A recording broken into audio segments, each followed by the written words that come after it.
Les doy la bienvenida nuevamente y he tocado en esta mañana, mejor dicho, Dios me tocó con este tema y vamos a ver esta afirmación. No es una pregunta, aquí es ¿por qué vino Jesús?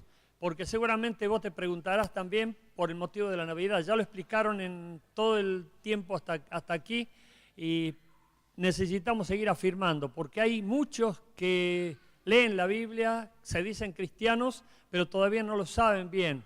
¿Por qué vino Jesús? Hay muchísimas razones, dicen que hay más de 360 razones, pero vamos a ver solamente 10 aquí rápidamente, porque creo que nos van a hacer bien. Te voy a explicar esto a medida que vayamos viendo, pero en primer lugar, para cumplir las profecías. Dice en Mateo justamente 4:14, para que se cumpliese lo dicho por el profeta Isaías. Dicen que hay más de 360 profecías. ¿Por qué es importante que sepamos esto? Porque hay gente que no sabe que fue anunciado debidamente Jesús para que lo esperásemos. Hay gente que no lo espera a Jesús, por ejemplo, por segunda vez. Jesús vino ya por primera vez, pero viene por segunda vez para buscar a su iglesia. La primera vez vino en relación con el pecado, pero la segunda vez viene en relación a buscar a su iglesia. Por eso los que somos parte de su iglesia nos iremos con Él, no dudemos. Esa es una de las grandes esperanzas cristianas. Pero ¿por qué es necesario que sepamos esto también?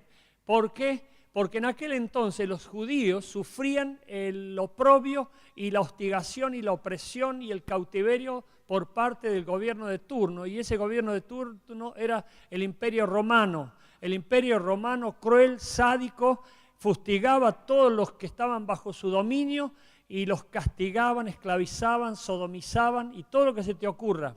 Y el pueblo de Israel, el pueblo de fe, estaba esperando un Mesías, pero no leían la Biblia, no tenían en cuenta las profecías, por lo tanto ignoraban las características de la venida de ese Mesías. Es como que vos estás pidiéndole a Dios, escuchá por favor, estás pidiéndole a Dios solamente que cambie a Macri del gobierno.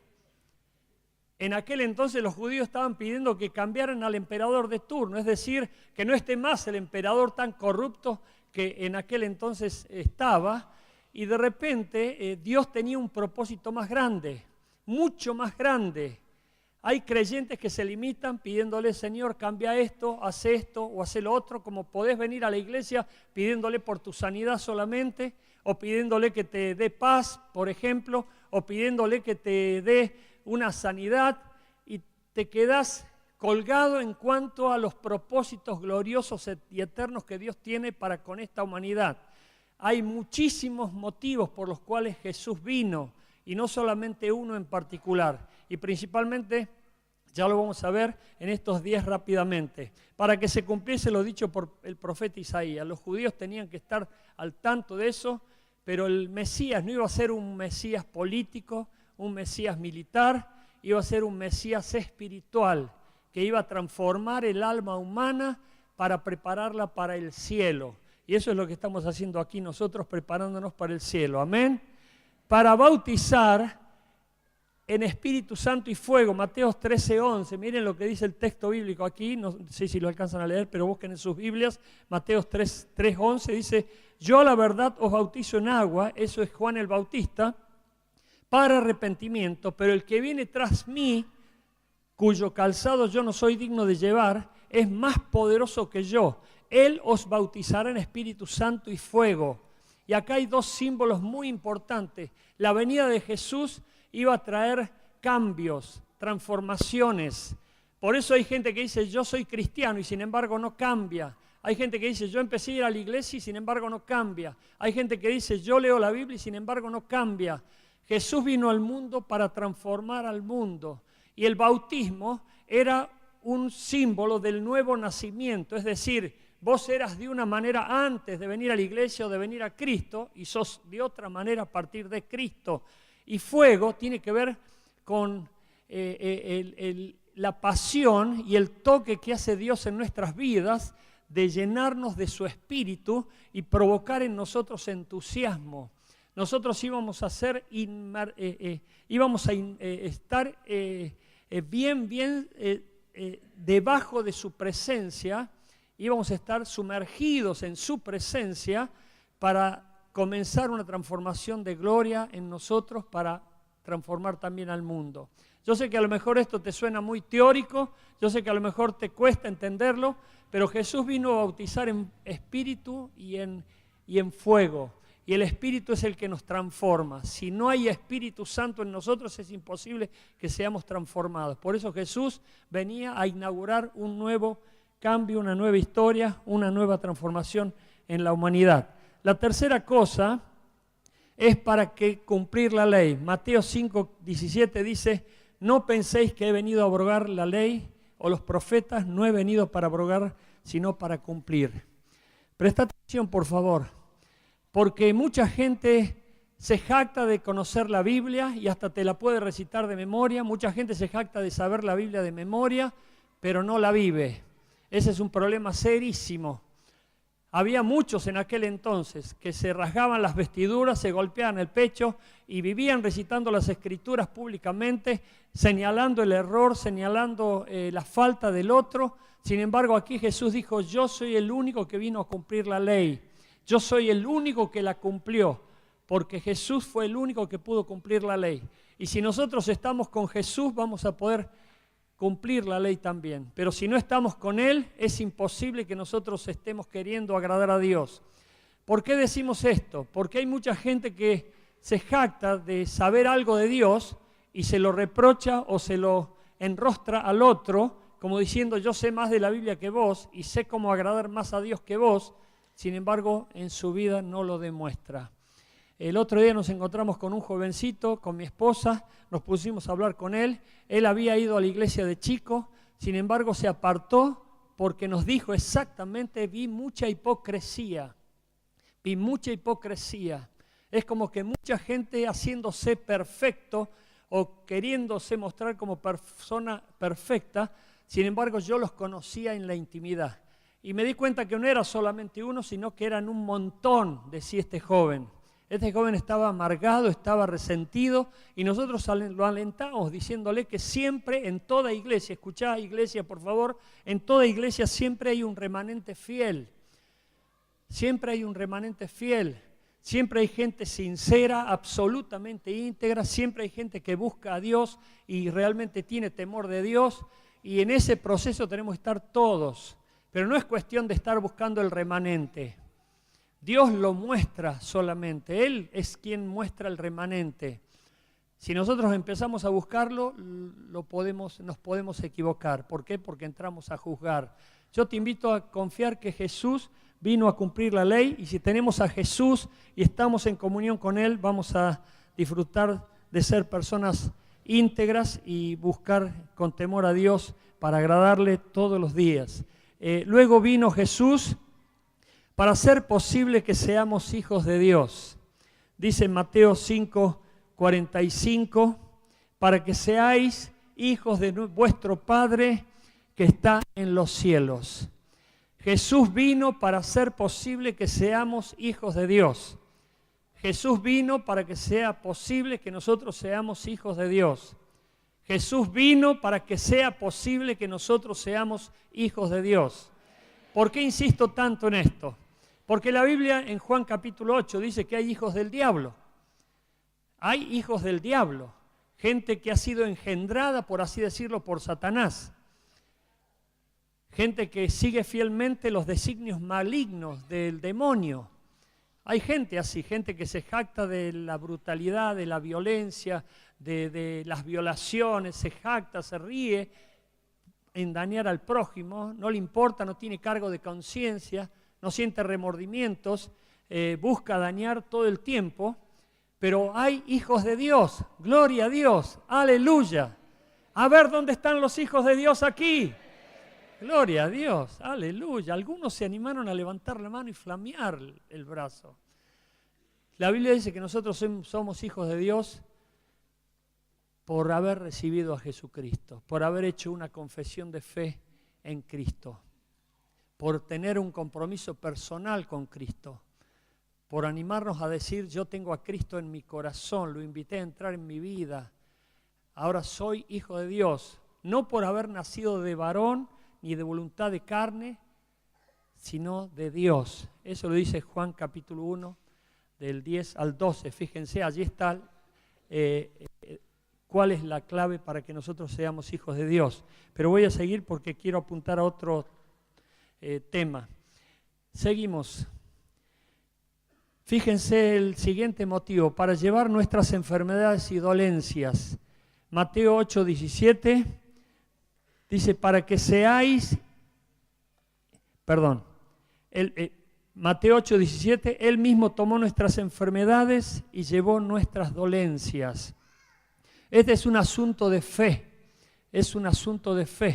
de creer que Dios vino para eliminar la miseria y la enfermedad y la dolencia en el mundo, principalmente la que provenía del demonio, la que provenía de Satanás, porque el diablo enferma, atormenta, estresa, sugestiona, intimida y hace obras malignas.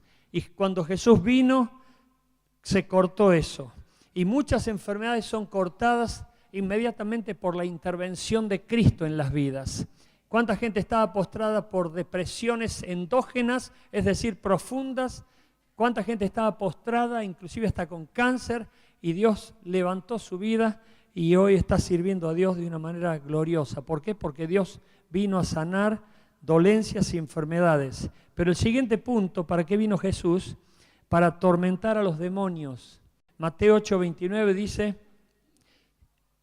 en este texto dice, ¿qué tienes con nosotros, Jesús, Hijo de Dios? Has venido acá para atormentarnos antes de tiempo.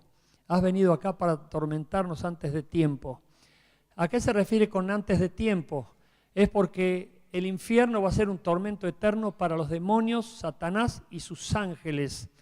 Y por supuesto para los que lo siguieron. Lamentablemente son seres humanos. Pero cuando Jesús llega a un lugar, los demonios son atormentados. Cuando Jesús llega a un lugar, los demonios no soportan. Por eso ahí se justifica muchas veces que te hayan visto mal, que te tengan bronca, que te tengan rechazo, cuando vos tenés a Cristo.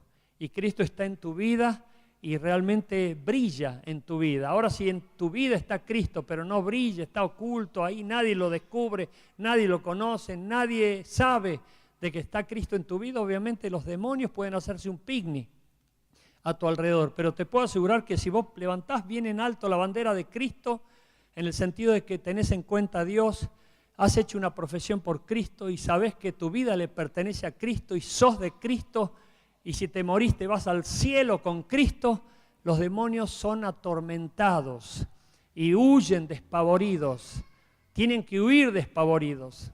Y de repente si no huyen, vos te tenés que preguntar, ¿qué pasa que no huyen? ¿Qué pasa que siguen en mi casa? ¿Qué pasa que siguen molestando en mi casa?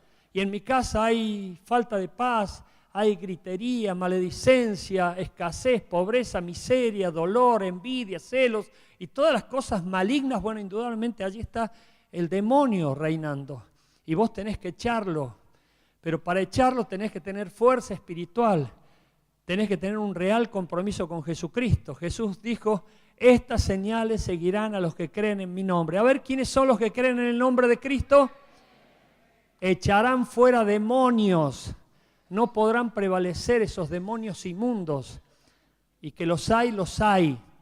Por eso te pido que cuando veas una situación de turbulencia a tu alrededor, o digas, en mi barrio hay espiritismo, brujería, macumba, hechicería, drogadicción, prostitución, no te quejes. Empecé a invocar a Dios para que realmente Dios se manifieste y todos esos demonios que gobiernan a esas personas que actúan malignamente huyan de ese lugar.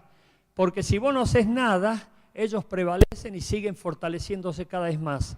Pero si un creyente se levanta en autoridad en el nombre de Jesús y empieza a bombardear esos lugares en oración, a cubrir esos lugares en oración, a declarar esos lugares benditos por la intervención de Dios, esos demonios desaparecerán, no podrán estar, no prevalecerán, porque el siervo y la sierva de Cristo va a estar bien en alto, con poder, para echar fuera demonios en el nombre de Jesús. Amén.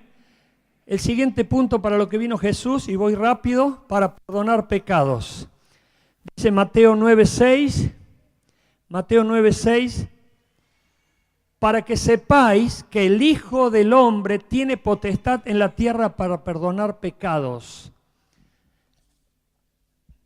Ustedes saben bien que los pecados hoy ya se han alivianado en el sentido social. La gente cuando escucha pecado ya no es el peso que tenía en la Biblia o que tenía en la antigüedad. Hay gente que piensa como que es un acto malo y bueno, es algo que pasó, minimiza todo. Sin embargo, el pecado es errar el blanco. La palabra en griego hamartía es errar en el blanco. Es como que vos le estás tirando a un blanco y tu flecha se fue para el otro lado. Pero la Biblia dice que el pecado produce muerte, muerte espiritual, pero también muerte física, porque el que peca deliberadamente, el que peca voluntariamente y se jacta en seguir pecando, no hay duda que el diablo está reinando en su vida y tarde o temprano se lo llevará no solo al infierno, sino también a una muerte segura, como fue el caso de una persona que recuerdo que se emborrachaba y vivía jactándose, infiel total, violento total, y vivía en parrandas y en farras, y terminó estrellándose contra un paredón con 2 amigotes que también le acompañaban. Porque el diablo te promete mucho, te quita todo y no te da nada. Pero Cristo vino para perdonar pecados. Y sentirte perdonado de los pecados es tener paz, sentir alivio, sentir que tu conciencia se descargó. Hay gente con carga de conciencia, hay gente con remordimientos, hay gente que han cometido pecados y no saben describirlos. No sé si alguien les contó algo, pero me encontré con alguien cerca hace poquito y me puse a hablar con esa persona. Era justamente una persona relacionada con alguien de nuestra iglesia y esa persona estaba cargada con cierta, no culpa, sino con cierto, se sentía muy extraña esta persona porque no se daba cuenta, pero había una relación rota con un familiar, había una relación muy, muy distanciada con un familiar, y esta persona me decía, pero no viene, no se acerca, se alejó de nosotros, está muy lejos de nosotros, y ahora se acercan estas fiestas, y no sé qué está pasando, y sin embargo, yo le dije, mira, te voy a decir algo que suele suceder, pero ¿no has probado pedirles perdón? Y esta persona no entendía eso. Es como que no le entraba el pedir perdón. Le dije, el pedir perdón tiene el respaldo del cielo. Y dice, pero yo no hice nada malo. Eso es lo que vos crees. ¿Vos creés que no has hecho nada malo? Y me dice, no puede ser que haya hecho algo malo. Y yo le animé a pensar que sí que podría haber hecho algo malo. Y le cité el texto de David donde dice, oh Dios, mira si en mí hay algún camino de iniquidad, para que yo me arrepienta. Le dije, ¿por qué no le pedís perdón a Dios y pedirle perdón a esa persona por si la has ofendido? Y ella dijo, nunca se me había ocurrido. Dice, pero yo me siento muy mal, muy mal. Y no sabes cuánta gente se siente muy mal porque la carga de la conciencia lo atormenta. Y algunos lamentablemente son inconscientes. Son inconscientes, dañan, ofenden, destruyen, hieren, y es como que no les entra que dañan, ofenden o destruyen. Pues pidamos que Dios esté obrando en esas vidas para traerles realmente arrepentimiento, porque Jesús vino para perdonar pecados, pero no puede haber perdón de pecados si no hay arrepentimiento, si no le pedimos perdón a Dios, y le decimos, Dios, perdóname porque he pecado contra el cielo y contra ti. ¿Cuántos están entendiendo esto? Y cuando pedimos perdón a Dios y le pedimos perdón a la gente que hemos ofendido, Dios respalda, bendice y añade no solamente la paz que sobrepasa todo entendimiento, sino también todo lo demás para que haya una bendición de parte del cielo para nosotros. El siguiente punto. Jesús vino para darnos descanso. Mateo 11:29 dice, llevad mi yugo sobre vosotros y aprended de mí que soy manso y humilde de corazón y hallaréis descanso para vuestras almas. Hallaréis descanso para vuestras almas. Jesús vino para traernos descanso, reposo, paz. A mí me duele a veces escuchar, enterarme de gente que tiene que estar lleno de pastillas, dormir empastillado, como se dice vulgarmente, de gente que está todo el tiempo con la cabeza sin parar. Obviamente ahí ya hubo una falta de disciplina mental para pensar correctamente, pero también me atrevo a decir que hubo falta de inclinación a pensar lo que la Biblia nos dice que tenemos que pensar. Pensad en todo lo bueno, justo, noble, digno, solamente en eso pensad. Sin embargo, hay gente que se manijea, hay gente que está todo el tiempo pensando cualquier cosa y viene el maligno a visitar a esa persona y le tira basura en la cabeza. Y como esa persona no tiene disciplina mental para pensar y se da para pensar todo lo malo, obviamente termina mal y hasta desquiciada o desquiciado. Pero Jesús vino para traernos reposo, paz, tranquilidad. Pero tenemos que ir a Él. Venid a mí los que estéis trabajados y cargados. ¿A dónde vamos para buscar esa paz? ¿A dónde vamos para buscar ese descanso? ¿A dónde vamos para buscar ese sosiego? Hay gente que va a los brujos. Hay gente que se empastilla. Pero vos tenés que venir a Jesús. Señor, ayúdame, ten misericordia de mí. El milagro está detrás de una oración. Si vos invocás a Dios, Dios te va a bendecir. Está cerca Dios del corazón contrito y humillado, al cual no despreciará. Por eso vengamos a Jesús. Señor, ayúdame, necesito imperiosamente de tu ayuda, que hagas un milagro en mi vida, así no puedo seguir y te puedo asegurar que Dios lo va a hacer. ¿Cuántos lo creen? Dios lo hace. Amén, gloria a Dios. El anteúltimo motivo dentro de esta serie, para salvar al que estaba perdido.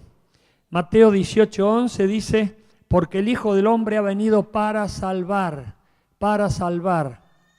La humanidad estaba perdida, el mundo estaba perdido, todavía sigue perdido, pero Jesús vino para salvar. Y la salvación se predica, la salvación se ofrece, la salvación está para aquel que quiere aceptarla. Pero hay gente que la rechaza, hay gente que no quiere ser salva, hay gente que ni se pregunta de qué soy salvo, hay gente que no quiere ser salva, hay gente que quiere seguir como está, hay gente que no acepta la invitación de Jesús para venir a Él y ser salvo. Pero Jesús dijo, yo he venido para salvar lo que se había perdido. El que estaba perdido estaba en oscuridad, en tinieblas, tropezando, cayendo, levantándose, volviendo a caer.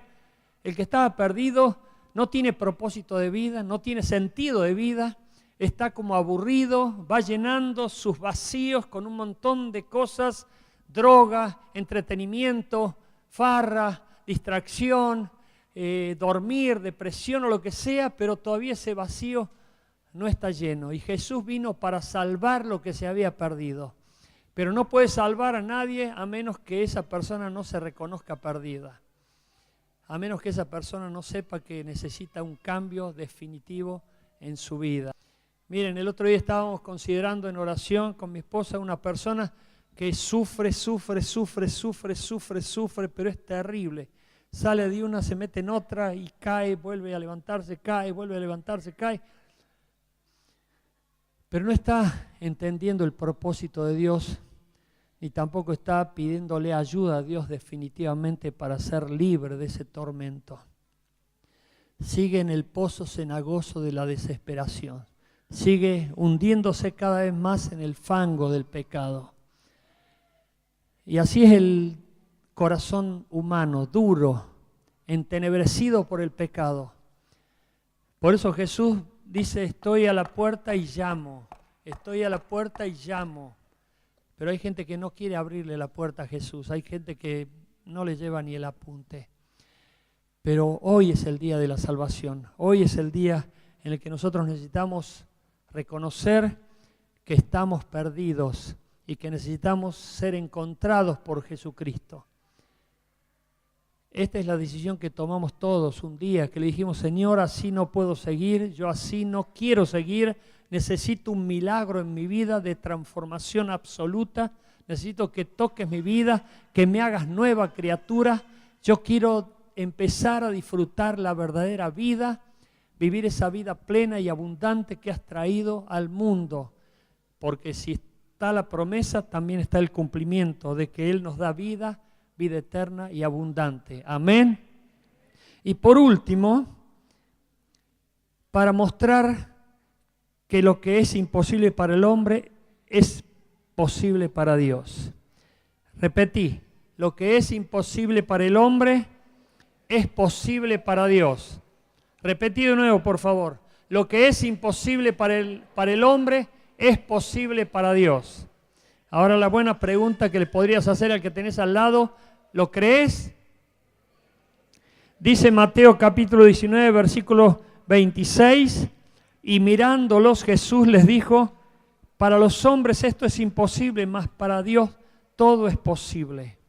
Jesús vino para demostrar que lo que es imposible para el hombre es posible para Dios. Y ahí entran los milagros, ahí entran las maravillas, los portentos, ahí entran las cosas gloriosas que solamente dependen de Dios y son sobrenaturales. Yo sé que tu vida está acostumbrada a lo natural nada más. Yo sé que tu vida está acostumbrada solamente a lo que podés ver, tocar, oler, palpar. Pero te animo a abrirte a una dimensión sobrenatural que depende de Dios nada más. Y lo que es imposible para el hombre es totalmente posible para Dios. Por eso ahora te pido que pongas tu imposible, que consideres tu imposible para que Dios intervenga y lo haga posible. Si es un motivo egocéntrico, obviamente Dios no lo va a responder. Todos los motivos que responde Dios tienen que ser para su gloria. Tienen que ser para su gloria. Señor, quiero realmente esto porque quiero honrarte a ti. Yo sé que a lo mejor si te falta madurez no estás viendo esto que estoy diciendo, pero apelo al Espíritu Santo para que te haga verlo, para que realmente puedas creer que Dios hace posible lo imposible. Así que les invito a cerrar sus ojos, por favor, y con esto vamos terminando, porque le vamos a dar un crédito a Dios en esta última parte para que Él haga posible lo imposible. Yo no sé qué carga tendrás, no sé qué problema tendrás, pero seguro que si crees que Dios hace posible todas las cosas, no vas a salir de aquí como entraste. Ni siquiera vas a empezar un año nuevo de igual manera como está terminando este. Ahora le vamos a dar un crédito a Dios para que haga todo lo imposible en nuestras vidas. Señor, comienza a pasear tu mano poderosa. Si aquí hay incredulidad, la reprendemos. Si hay espíritu de confusión, lo reprendemos. Si hay espíritu, Señor, de apatía, lo reprendemos. Sea cual sea el espíritu inmundo que está gobernando en alguna persona para hacerle creer que tú no puedes hacer posible todas las cosas, Señor, lo reprendemos. Declaramos que estás interviniendo en la vida de tu pueblo para hacer posible lo imposible. Ahora, Señor, desatamos milagros para tu iglesia. Desatamos bendiciones para tu iglesia. Señor, en el nombre de Jesús, mueve tu mano poderosa para hacer una obra en esta tarde, en esta mañana gloriosa, Señor, gloriosa. Que ahora tu pueblo ahora reciba el milagro que ha venido a buscar a tu altar.